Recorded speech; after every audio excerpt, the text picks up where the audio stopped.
दोस्तों, आज पाकिस्तान के हालात को देखकर बेशक दुनिया को हैरानी नहीं है, लेकिन ये बंटवारे के बाद से पाकिस्तान का इतिहास रहा है कि वहां सत्ता में जो भी आया सिर्फ वो अपनी ताकत और अपने पड़ोसी मुल्क भारत से मुंह की खाने के लिए ही आया। आज भी पाकिस्तान में सत्ताधारी और विपक्षी पार्टी का सिर्फ एक ही मकसद है, खुद को पावर में रखना। इसमें जनता कैसे पिस रही है इसकी फुटेज आप न्यूज चैनल्स में देख ही सकते हैं, लेकिन हम आपको पाकिस्तान का रोना क्यों सुना रहे हैं? क्योंकि पाकिस्तान के एक लोकप्रिय नेता इमरान खान ने 1971 में अपनी भारत से हार के ऊपर बयान दिया था, जिसमें साफ दिखता है कि पाकिस्तान टूटने की कगार पर है। क्या सच में पाकिस्तान टूट सकता है? इमरान खान ने ऐसा क्या बयान दे दिया, सब जानेंगे आज की इस वीडियो में। अंत तक बनी रहिएगा हमारे साथ। दोस्तों, पाकिस्तान में प्रोटेस्ट मार्च निकाल रहे पाकिस्तान के पूर्व प्रधानमंत्री इमरान खान पर पिछले साल जानलेवा हमला हुआ था। उनके पैर में गोली लगी, पट्टी बांधे मरीजों वाली ड्रेस में जब वो पहली बार बयान देने आए तो उन्होंने क्रिकेट का एक किस्सा सुनाया। दोस्तों, मैं बांग्लादेश में प्रदर्शनी मैच खेलने गया था, तब मेरी उम्र थी 18 साल। हमने भारत के खिलाफ 2 मैच जीते। मुझे हैरत हुई कि स्टेडियम के अंदर और बाहर हर बांग्लादेशी पाकिस्तान जिंदाबाद के नारे लगा रहा था। उस दिन मुझे एहसास हुआ कि पाकिस्तान से बांग्लादेश का अलगाव सबसे बड़ी ट्रेजेडी थी। अब इस पूरी वीडियो को और इमरान खान के इस बयान पर अगले बयान को समझने के लिए आपको 1971 के युद्ध के बारे में थोड़ा ब्रीफली बता देते हैं ताकि आसानी हो जाए। दोस्तों, 1971 का साल भारत, पाकिस्तान और बांग्लादेश के इतिहास में काफी अहमियत रखता है। उसी साल भारत ने पाकिस्तान को वो जख्म दिया था जिसकी टीस पाकिस्तान को हमेशा महसूस होती रहेगी।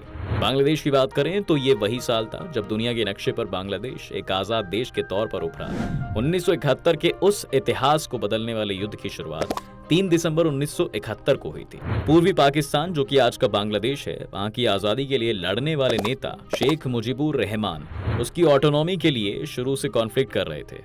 इन सब बातों से वो पाकिस्तानी शासन की आंखों की किरकरी बन चुके थे। शायद ही कुछ और बंगाली नेता भी पाकिस्तान के निशाने पर थे। फिर क्या होना था? पाकिस्तान ने उनके सप्रेशन के लिए और बगावत की आवाज को हमेशा से दबाने के मकसद से शेख मुजीबुर रहमान और बाकी बंगाली नेताओं पर सेपरेटिस्ट मूवमेंट के लिए मुकदमा चला दिया। लेकिन पाकिस्तान को ये चाल खुद उस पर भारी पड़ गई। मुजीबुर रहमान इससे पूर्वी पाकिस्तान के लोगों की नजर में हीरो बन गए। इससे पाकिस्तान बैकफुट पर आ गया, जिसके बाद पाकिस्तान में साल 1970 का चुनाव हुआ और यही चुनाव बांग्लादेश के अस्तित्व के लिए काफी अहम साबित हुआ। इस चुनाव में रहमान की पार्टी पूर्वी पाकिस्तान अवामी लोगों ने जबरदस्त जीत हासिल की।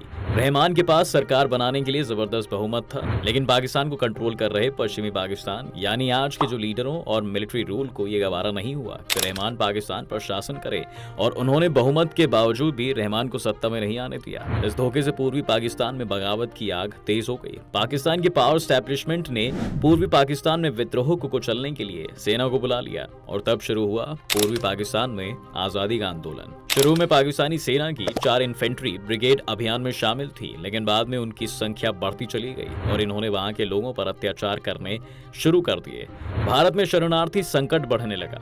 1 साल से भी कम समय के अंदर अंदर बांग्लादेश से करीब 1 करोड़ शरणार्थियों ने भागकर भारत के पश्चिम बंगाल में शरण ले ली। इससे भारत पर पाकिस्तान के खिलाफ कार्रवाई करने का दबाव बढ़ गया और यहीं इस पूरे मामले में सामने आया भारत। माना जाता है कि मार्च 1971 के आखिर में भारत सरकार ने पश्चिमी पाकिस्तान की सेना मुक्ति वाहिनी की मदद करने का फैसला लिया। पश्चिमी पाकिस्तान में पाकिस्तान के बड़े बड़े मार्च हुए और भारत के खिलाफ मिलिट्री एक्शन की मांग की गई। दूसरी तरफ भारतीय सैनिक पूर्वी पाकिस्तान की सीमा पर चौकसी बरते हुए थे, लेकिन वहां 3 दिसंबर 1971 को पाकिस्तान की वायुसेना ने भारत पर हमला कर दिया। भारत के अमृतसर और आगरा समेत कई शहरों को निशाना बनाया गया। जी हाँ, इसके साथ ही 1971 के भारत पाक युद्ध की शुरुआत हो गई। युद्ध में भारतीय सेना ने जो पाकिस्तान सैनिकों का हाल किया, उसके बाद 16 दिसंबर 1971 को पाकिस्तानी सेना के 93,000 सैनिकों ने भारतीय सेना के सामने हथियार डाल दिए।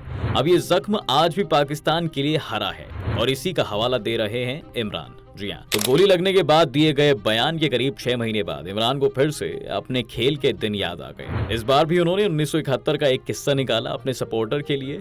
इस बार उनकी कहानी ये थी, मार्च 1971 में अंडर 19 का मैच खेलने के लिए मैं पूर्वी पाकिस्तान गया था। मुझे अभी भी याद है कि वहाँ के लोगों में कितनी नफरत भरी थी हमारे लिए। उस समय भी उन्होंने मीडिया पर कंट्रोल किया और इस वक्त की मीडिया पर भी बंदिशें हैं। इमरान खान ने अपने सपोर्टर को ये दोनों किस्से इसलिए सुनाए क्योंकि उन्हें अचानक से पुरानी यादों ने घेर लिया। पीटीआई चीफ के ये बयान दरअसल निशाना बना रहे थे पाकिस्तानी सेना और शहबाज शरीफ की सरकार को।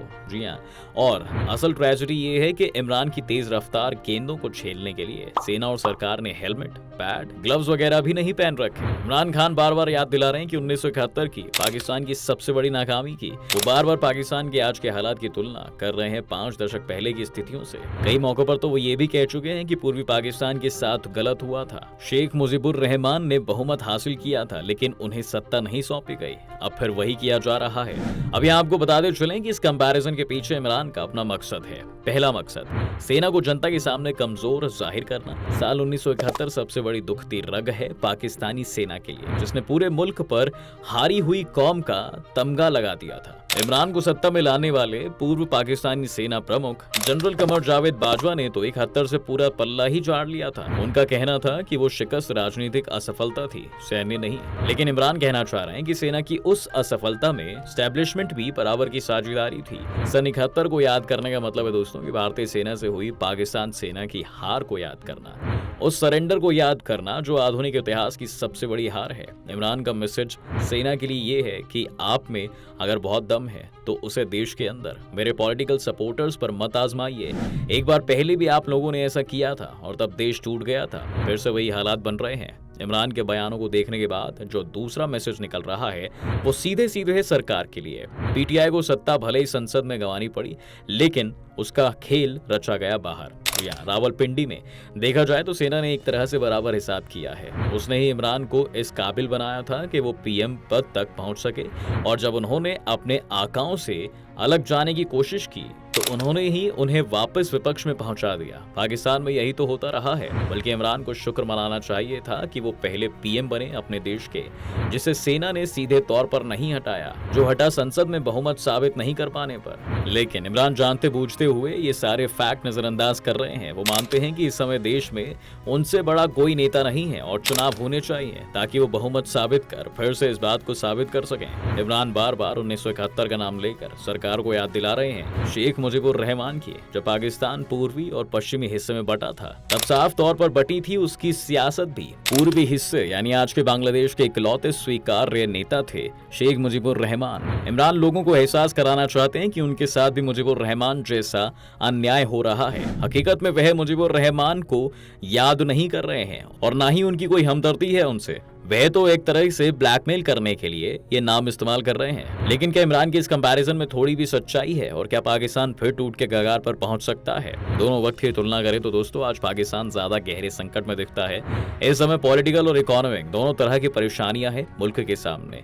जनता महंगाई और बेरोजगारी से जूझ रही है, लोग आटे की लाइनों में मर रहे हैं। शहबाज शरीफ खुद और उनके कई मंत्री दर्जनों विदेशी दौरे कर चुके हैं ताकि कुछ मदद हासिल कर सकें, लेकिन वो भी नाकाम हो रहे हैं। इसके पहले जब ऐसी स्थिति पैदा हुई तब सेना बीच में कूद पड़ी। इस बार लेकिन सेना खुद भी कटघरे में है। इमरान ने उसे खलनायक बना दिया है। 1971 में पूर्वी पाकिस्तान के बंगला भाषियों पर अत्याचार हो रहे थे, अब वही सब किया जा रहा है जो बलूचिस्तान में हुआ। ये इलाका भी करीब 5 दशक से सुलग रहा है। स्थानीय लोगों का कहना है कि सेना के अफसर और राजनेता उनका शोषण कर रहे हैं। बता दें कि आज बलूचिस्तान में कई अलगाववादी समूह काम कर रहे हैं, लेकिन सबसे बड़ा और सबसे असरदार संगठन बलूचिस्तान लिबरेशन आर्मी है। इसका नेतृत्व पहले ब्लाच मर्री करते थे जो अफगानिस्तान में 2007 में मारे गए थे। इसके बाद बीएलए ने अपनी एक्टिविटीज को तेज कर दिया। अब इस संगठन का नेता बशीर जेब बलोच कर रहे हैं। बलूचिस्तान के लोग 1944 से ही अपनी आजादी की मांग कर रहे हैं। 1947 में बलूचिस्तान को जबरन पाकिस्तान में शामिल कर लिया गया।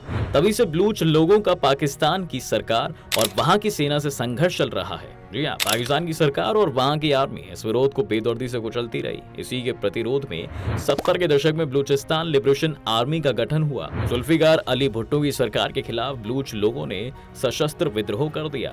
लेकिन इसके बाद सैन्य तानाशाह जियाउल हक के पाकिस्तान पर कब्जे बाद बलूच लोगों का विद्रोह काफी हद तक शांत हो गया था। कूटनीतिक के तौर पर बलूचिस्तान के मामले पर भारत का स्टैंड काफी मायने रखता है। कुछ सालों पहले भारत के प्रधानमंत्री मोदी ने पाकिस्तान का नाम लिए बगैर बलूचिस्तान के लोगों का धन्यवाद दिया था। इससे भारत की विदेश नीति में बदलाव के तौर पर देखा गया था। ऐसे में कहा जा सकता है कि भारत 1971 वाला मूव अपना सकता है। ऐसे में बलूचिस्तान के पाकिस्तान से अलग हो जाने के आसार लगातार दिखाई दे रहे हैं। तो दोस्तों आपको क्या लगता है, क्या पाकिस्तान फिर टूट के कगार पर पहुंच सकता है? हमें अपनी राय कमेंट सेक्शन में ज़रूर बताएं। अगर आपको ऐसी ही इन्फॉर्मेटिव वीडियोस देखनी है तो हमारे चैनल को सब्सक्राइब कर बेल आइकॉन ज़रूर दबा दें, ताकि हमारी हर नई वीडियो आप तक सबसे पहले पहुंच जाए। आज की वीडियो में बस इतना ही। अगर पसंद आई हो तो इसे अपने दोस्तों के साथ शेयर भी ज़रूर कर दें।